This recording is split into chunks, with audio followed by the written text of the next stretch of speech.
Brazil isn't so much a country as a continent pretending to be one. It's the fifth largest nation on Earth, and it contains the Amazon, thousands of kilometers of beaches, colonial towns, the world's greatest wetland, and cities that never quite stop moving. You could travel Brazil for months and still barely scratch it. Welcome to Optimized Travel Destinations. My name is Laura, and I am part of the Optimized Travel team. We help travelers plan amazing trips through our concierge service, and our team has worked together to list the absolute best places Brazil has to offer. These are the top 10 places to visit in Brazil, counting down from 10 to 1. Number 10, São Paulo.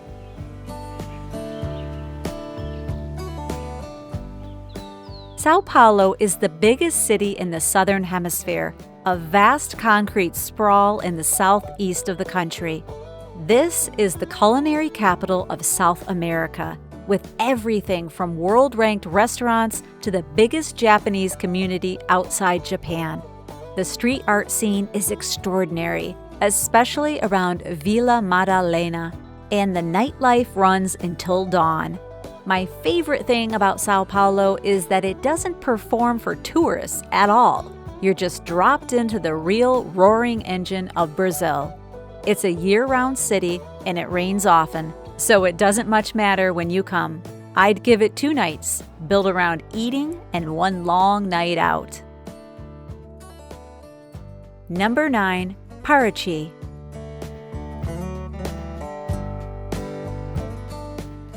Paraty is a beautifully preserved colonial town on the coast between Rio and São Paulo, about 4 hours from either. Its historic center is a gem of whitewashed buildings and cobbled streets so old and low that they deliberately flood at high tide when the sea comes right in. Behind the town, mountains tumble down to a bay surrounded by islands and beaches you reach by boat. And there are waterfalls and old cachaça distilleries in the hills. It's a gorgeous, romantic mix of history, jungle, and sea. The drier months from May to September are best for the boat trips and beaches. I'd stay 2 nights, 1 for the town and 1 out on the water. Number 8, Chapada Diamantina. Chapada Diamantina is a huge national park in the interior of Bahia, in the northeast, about 6 hours inland from Salvador. It's one of the best hiking and adventure regions in Brazil, a landscape of flat-topped mountains, deep canyons, caves, and some of the tallest waterfalls in the country. There are underground pools that glow an electric blue when the sun hits them, natural water slides in the rock, and viewpoints over valleys that seem to go on forever. It's an old diamond mining area, and the little town of Lençóis makes a charming base. The dry season from April to October is best for hiking and the caves. I'd plan at least 3 nights. This is a place for proper multi-day exploring.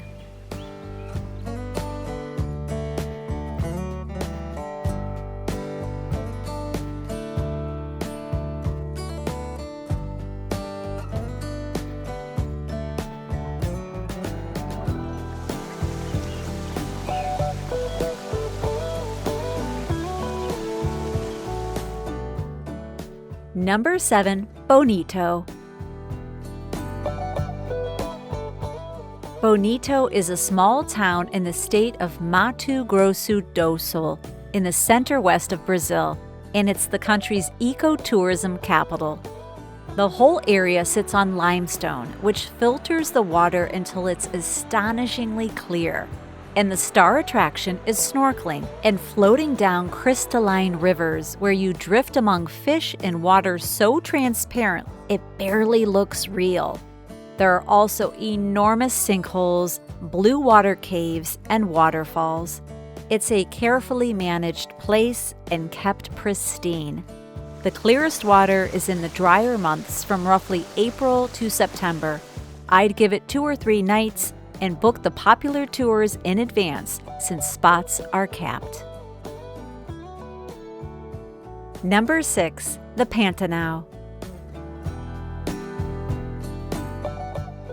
The Pantanal is the world's largest tropical wetland spread across the center west of Brazil, and it's the best place on the continent to see wildlife. This is the single best place in the world to see wild jaguars, and you'll also find caimans, giant otters, capybaras, anteaters, and clouds of macaws. You can explore by boat, jeep, and horseback, and then stay on old cattle ranches turned into lodges. For wildlife, it genuinely rivals Africa.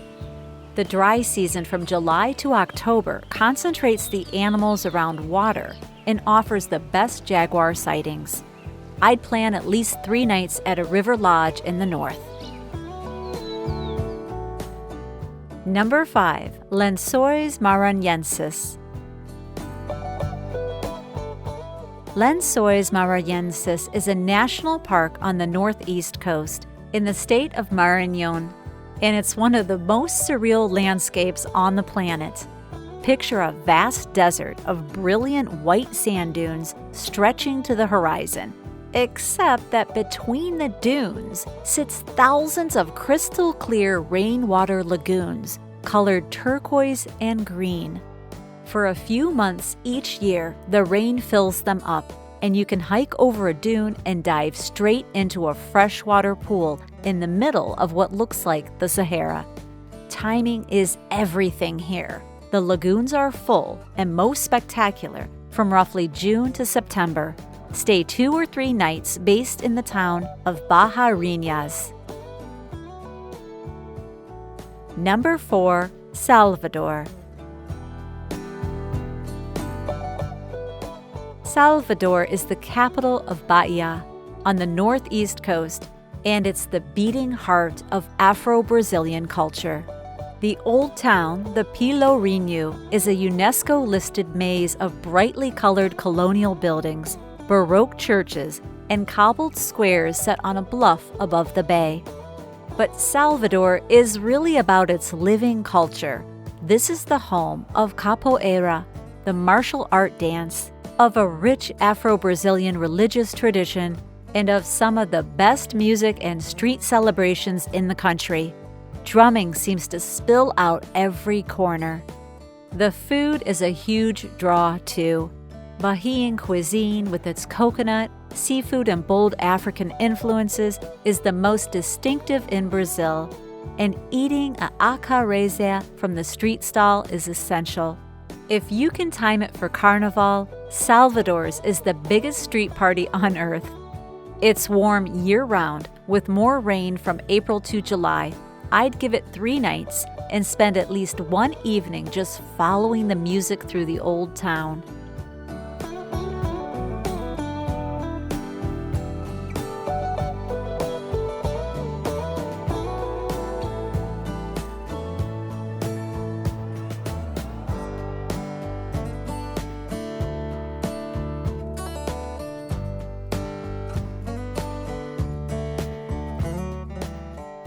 Number 3. The Amazon and Manaus.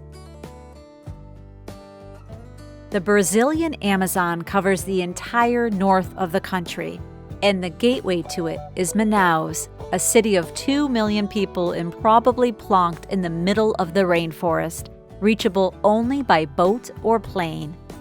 This is where most Amazon adventures begin. Manaus itself is a fascinating relic of the rubber boom, when it was one of the richest cities on earth. The grand pink opera house in the middle of the jungle is the symbol of that era. Just outside the city is the meeting of the waters, where the dark Rio Negro and the sandy Amazon run side by side for kilometers without mixing, a genuinely bizarre sight. From Manaus, you head into the rainforest proper, staying at jungle lodges or on riverboats, spending your day spotting pink dolphins, monkeys, and caimans, fishing for piranha, and visiting river communities. The sheer scale of the river out here, sometimes so wide you can't see the far bank, is what stays with you. The forest is warm and humid all year. The high water season from roughly December to May floods the forest and lets boats glide deep among the trees, while the low water season is better for beaches and hiking. I'd plan at least 3 or 4 nights at a lodge. Number 2. Iguaçu Falls. Iguaçu Falls sits on Brazil's border with Argentina in the far south, about a 2-hour flight from Rio or São Paulo. They're the largest waterfall system in the world, and they make Niagara look like a garden fountain. The centerpiece is the Devil's Throat, a U-shaped chasm where the river collapses into a permanent cloud of spray and thunder. The Brazilian side gives you the jaw-dropping wide panorama of the whole system in one sweep, with walkways that take you right out over the water. The Argentine side lets you get up among the individual falls. Doing both is ideal, but even the Brazilian side alone is unforgettable. The falls are impressive year-round, with the highest water volume from roughly December to March. I'd give it a full day on the Brazilian side, 2 if you're crossing to Argentina. Before I reveal number 1, I want to take a moment to tell you about why we made this video. Brazil is enormous, and that's exactly what makes it hard to plan. The distances are continental. Internal flights are essential. The north and south have opposite seasons, and highlights like Lençóis and the Pantanal only really work at certain times of year. Getting the routing and timing right is most of the battle. That's exactly what Optimized Travel was built for. Head to optimizedtravel.com to find out more, or click the link in the description. And now, number 1, Rio de Janeiro. Rio de Janeiro is the obvious and completely deserved number 1, and it might just have the most spectacular setting of any city on Earth. It sits on the southeast coast where jungle-covered granite mountains plunge straight into the Atlantic, wrapped around beaches and a huge bay, and the first sight of it is genuinely breathtaking. The icons more than live up to themselves. Christ the Redeemer stands with his arms open on the Corcovado Peak, looking out over the whole city, and the cable car up Sugarloaf, Pão de Açúcar, gives you one of the great urban panoramas anywhere. Below, Copacabana and Ipanema are the most famous beaches in the world, and on a sunny weekend, the whole city seems to be out on the sand. But Rio is more than its postcards. It's the neighborhoods that run the city's whole rhythm. Cariocas, as the locals are called, live outdoors, and that easy, sun-soaked energy is contagious the moment you arrive. And of course, there's Carnival, the greatest party on the planet, when the city gives itself over completely to samba and celebration for days on end. Even outside Carnival, though, there's live music and dancing somewhere every night of the week. Rio is best in the drier, cooler months from around May to October, though it's a beach city, so summer has its own appeal despite the heat and crowds. I'd stay at least 4 nights, 1 for Christ and Sugarloaf, a couple for the beaches and neighborhoods, and at least 1 long night out for the samba. So, those are the 10 best places to visit in Brazil. From the food of São Paulo and the wildlife of the Pantanal, through the white dunes of Lençóis Maranhenses and the drums of Salvador, all the way to Rio de Janeiro and its beaches beneath the mountains. If you're ready to plan your trip, head to optimizedtravel.com and let me know in the comments, which of these 10 would you visit first? Straight to Rio, or would you head for the Amazon or the Pantanal? Drop it below. Don't forget to subscribe. We cover the world's best destinations every week.